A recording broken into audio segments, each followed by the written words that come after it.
बानिया ने पाकिस्तान की औलादों की तंजीम मुहिब कौमी समाजी कौंसिल MQSC पाकिस्तान के बानी और चेयरमैन मोहम्मद असलम खान फारूकी ने कहा है कि मौजूदा वफाकी हुकूमत धड़ल्ले से अपने मामलात को तो हल कर रही है, लेकिन महंगाई के मसले पर तवज्जो नहीं दे रही। वो कराची प्रेस क्लब के बाहर महंगाई के खिलाफ एहतजाज पर बैठे हुए थे।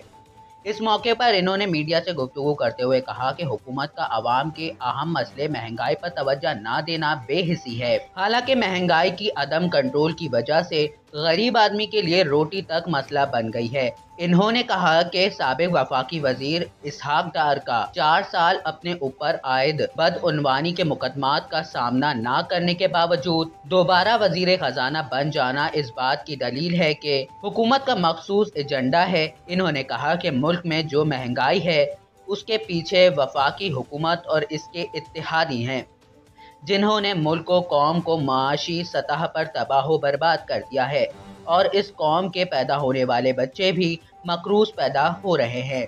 यानी हुकूमत की अंधी लूट मार ने कौम के पैदा होने वाले बच्चों पर पैदाइशी मकरूज का ठप्पा लगा दिया है।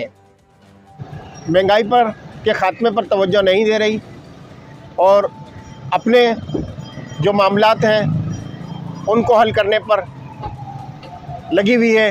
ये इत्तेहादी हुकूमत PDM की उस वक्त से महंगाई में दिन ब दिन इजाफ़ा हो रहा है।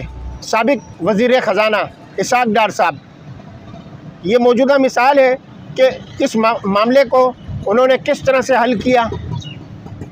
बहुत ही बेशर्मी की बात है कि इसहाक डार साहब तो आ गए जिन्होंने के मुल्क का बेड़ा गर्क किया, मुल्क का सत्यानाश किया, महंगाई को उरूज पे लाए और वो यहाँ पर एक बार फिर नए सिरे से हल्फ उठा लिया उन्होंने वज़ीर ख़जाना का और एक बार फिर वही सिलसिला शुरू हो गया है मुल्क को तबाही की तरफ ले जाने का।